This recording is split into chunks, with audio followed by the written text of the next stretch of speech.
kitchen sink.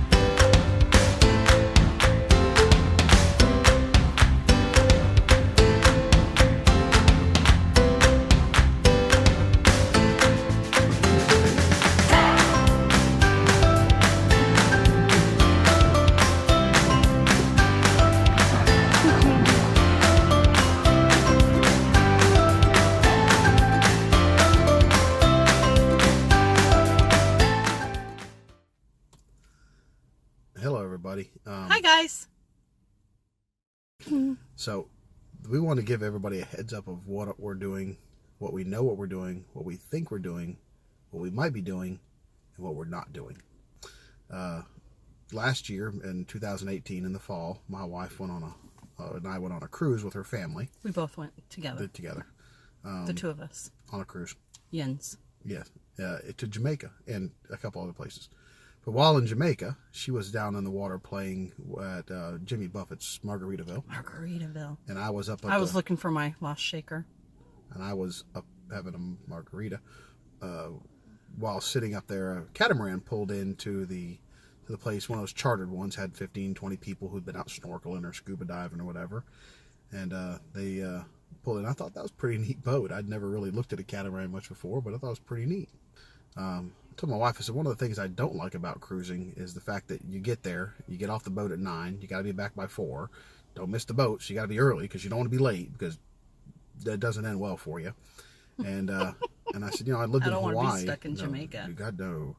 But having lived in Hawaii for 4 years, I knew that, inside of 3 or 4 days, you're never going to get outside the tourist traps, and you're never going to see the fun things there is to do. You're just going to see the touristy crap.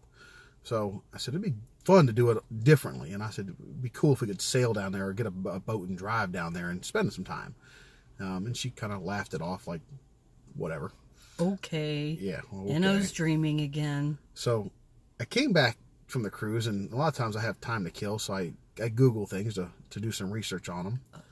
And I said, if we got one of those power boats, one of them big boat type things, what kind of fuel economy does it get? Because I am cheap. But so I Googled it, and the answer came back to is 1 mile to the gallon. Oh, well, there went my dreams. Not happening. Bye. And it was not getting a big sailing boat and going down to the Caribbean, because from Florida to Bermuda was 800 miles. 1 mile to the gallon. $1,600, $2,400 one way? No. So I said, well, there's got to be a better answer than that. So I said, what kind of boat for ocean going gets the best fuel economy? And after doing some research, the answer came up to was a sailboat.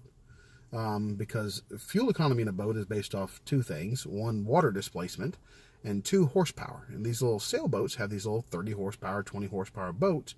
They don't go fast, but they get pretty decent fuel economy. I was like, oh, that's interesting. I said, maybe I can just get me a sailboat. I don't know how to sail. I don't need to sail. I'll just get a sailboat and cruise around. So doing a little more research on it, because I like to research things to death, I found out that catamarans get even better because, once again, fuel economy is based on water displacement and motor size. You got small motor in a catamaran. Nerd alert, nerd alert, nerd alert, nerd alert. You got a small engine in a catamaran, and you have very little water displacement. I thought, wow, okay. And some of these things can get upwards of 16 miles to the gallon. Now, in a boat, it's gallons per hour, and then you'd obviously do knots per hour, and then divide and do the square root of 30 and 40, and then on a full moon on Tuesday, and come up with these calculations. So for Christmas that year, I told my wife that I wanted sailing lessons, and she gave me a look like I had lost my mind. Again. And to be very specific, I wanted these certain sailing lessons that were at Lake Norman. We live in Wilkesboro, North Carolina, so we thought Lake Norman would be the easiest place to go. And so she actually got me exactly what I wanted for Christmas. There's a running joke that she normally doesn't get me what I wanted. I one time gave her a model number of a camera to get me, a digital camera. I didn't mention that it should not be hot pink. So I ended up with the hot pink camera. But it was actually not bad because none of my friends would steal it. They were like, yeah, there's Enno's camera. No one touch it. I am the smarter one. Yeah. Go ahead. But anyway, so I have my lesson coming up in March that she got me. I'm really excited about this. In the meantime, we've started watching, at Christmas time when I got the the sailing lesson present. My mother looked at me like I'd lost it. My kids looked at me like I was going through a midlife crisis. I am 48 this year. It might be a midlife crisis. But I told the kids, I said, here, watch these videos. We pulled them up on YouTube and put it on the TV. And the videos were really kind of fun to watch of the Sailing Zatara family with their big catamaran and stuff. And my wife watched the first video, and I think she was hooked at the end of the first video. She was like, yep, this could be fun. It's doable. Like, I thought, there's no way. There's no way a wife would do this. There's, they're packing up, and that's what he wanted to do. Just pack up, sell off everything, get off grid, and just go. And I thought, there's no way. And then I saw that it can happen. So Renee from Zatara, she showed that it can happen. Keith from Zatara showed that it can happen. So we just started going, well, how are we going to make this happen? Because we don't have a lot of money. But we do have little things like we own our house. The bank doesn't own our house. We figured we'd just start working out the process and see if any snags hit the way. And so far, there's no snags. And one of our things we do is we always pray about everything we do. We only do stuff that God says we can do, or try to. Sometimes we fail. He does a lot of self-correcting with me. Or not no, he loves a lot of correcting with me. he says, you're joking, right? Not again. But I try, and so far we've hit no snags. It seems like everything we do just falls in the line. So same time when we talked about doing this, and we kind of set a plan to go do this the next couple years while we're still young. And I'm still young. She's still young. I'm still young. She's young. Yeah. So we took and I was doing a discipleship class at our church through one of our pastors there, and it's teaching me how to be a better disciple for Jesus. And my goal is now to take somebody else through the class when I get to a certain point. And my wife called me after one of the classes one day, and she said, I've come up with a name for the boat. We don't own a boat yet, but okay, what kind of name?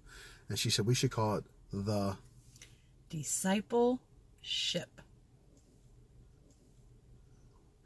I loved it. I thought, all right, this fits. We're going to go out there. We're going to make it very clear that we don't do anything too dumb. We do stuff that Jesus says we can do. We're Christ followers, and that's what we do. We're going to end videos with another pastor friend of mine came up with this one. He said, you can call it a word from the water. I went, I like that. So we're going to end these videos with just a short clip of something biblical. We have t-shirts already made that say discipleship, and it has an anchor, and then it says Matthew 28, 19 through 20. It says Matthew 28, 19 through 20, which is go therefore into all the nations, making disciples of men, baptizing them in the name of the Father, the Son, and the Holy Spirit, teaching them to follow my commands, and know that I am with you to the end of the age. I probably got that about 95% right. You're good. But you get the point. That's the point. That's what matters. So that's what we're going to do. We're going to see what leads us. Mid-January, I told my wife, I said, man, the Miami boat show's coming up, and it sure would be fun. Maybe next year when we're more prepared to go down the Miami boat show. And she's like, yeah, it really would be. And then she called me one day when I was at work. She says, honey, she says, I saw on the Zatara page that they're going to be at the Miami International Boat Show 2019. And she said, we should go. And I was like, wait. It's going to be on February 14th, 15th, 16th. February 14th is Valentine's Day. So I can go to Miami, go to a boat show, take my wife, Valentine's Day. I win. She might even buy me a boat while we're there. But no, we're not going to buy a boat there. No, we're not that. We're going to be looking a lot. We're going to have fun. We'll look around. We're going to walk through some different boats, check out their different stuff. We're going to make some more videos and see what we can do. Hopefully everybody will follow along. If you go to our YouTube page, Instagram, whatever we have, we'll put a link. We're new. There, right here. Right there. How do you do this? Not there.